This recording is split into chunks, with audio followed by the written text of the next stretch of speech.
ರೀ ಈಗ ವೀಣಾ ಕಾಶ್ಯಪ್ನವ್ರು ನಾನು ಹಾಂ ಭಾಳ ಕರೆಕ್ಟಾಗಿ ಹೇಳಿದ್ರಿ.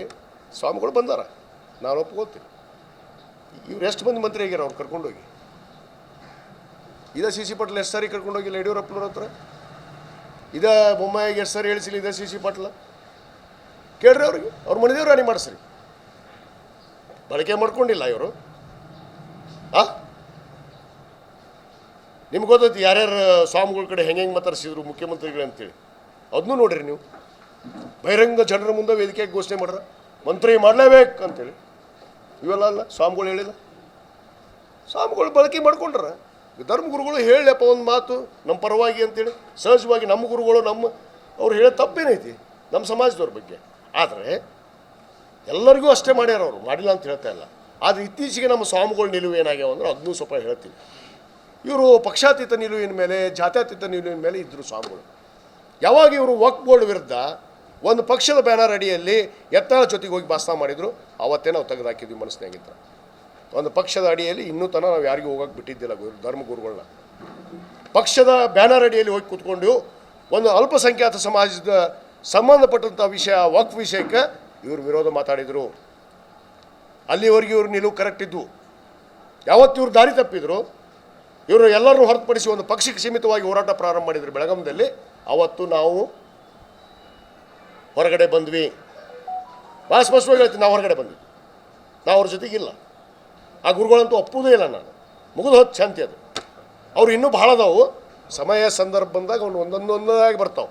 ಯಾರ್ಯಾರು ಎಷ್ಟೆಷ್ಟು ಮನೆ ಎಲ್ಲೆಲ್ಲಿ ಮಾಡ್ಯಾರ, ಇವ್ರ ಮನೆಗಳು ಎಲ್ಲೆಲ್ಲದಾವ ಅಂತಲೂ ಹೇಳ್ತೀನಿ ನಾನು. ಇವರೆಲ್ಲ ದೊಡ್ಡ ದೊಡ್ಡ ಮಾತಾಡ್ತಾರಲ್ಲ, ಇವ್ರ ಮನೆಗಳು ಎಲ್ಲೆಲ್ಲದಾವ ಹೇಳ್ತೀನಿ. ಗುರುಗಳು ಆದಿಯಾಗಿ ಎಲ್ಲರ ಮನೆ ಎಲ್ಲಿದಾವು, ಇವ್ರು ಏನೇನು ಮಾಡ್ಯಾರ.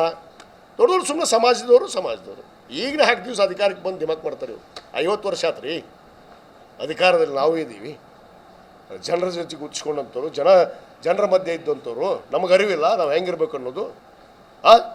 ಇವ್ರ ಕಡೆ ಹತ್ರ ಪಾಠ ಕಲಿಬೇಕಾ ನಾವು? ಇವ್ರು ಹೆಂಗಿರ್ಬೇಕು ಅನ್ನೋದು ಗುರುಗಳು ಅನ್ನೋದು ಕಲಿಬೇಕಲ್ಲ.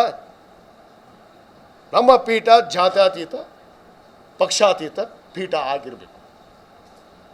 ಒಂದು ಧರ್ಮದ ಪೀಠ ಇರ್ಬೋದು, ಆದರೆ ನಿಲುವುಗಳು ಜಾತ್ಯತೀತವಾಗಿರ್ತವೆ.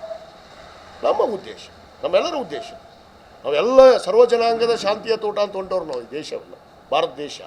ಇವರಂಗ ಒಂದು ಹಿಂದೂ ಹುಲಿ, ಹಿಂದೂ ಯಾರಪ್ಪ ಹುಲಿ? ಹುಟ್ಟತ್ತೆ ಹಿಂದೂ ಹುಲಿ ಅಂತ ಹುಟ್ಟಬೇಕಾಗಿತ್ತು. ಪಂಚಮ ಸಮಾಜದವ್ರಲ್ರಿ, ಪಂಚಮಸಾಲ್ಯರಲ್ಲ. ನಿರಾಣಿಯವರು ಪಂಚಮಸಾಲ್ಯರ, ಸಿ ಸಿ ಪಾಟೀಲರು ಪಂಚಮಸಾಲ್ಯರ, ಇವರು ಪಂಚಮಸಾಲ್ಯರಲ್ಲ. ಇದು ಗೊಡ್ಡೆಮ್ಮಿ ಹಂದಿ ಅಂತದ್ರಲ್ಲ ಮಂದಿಗೆ, ಅದು ಗೊಡ್ಡೆಮ್ಮಿನೂ ಪಂಚಮಸಾಲಿನ.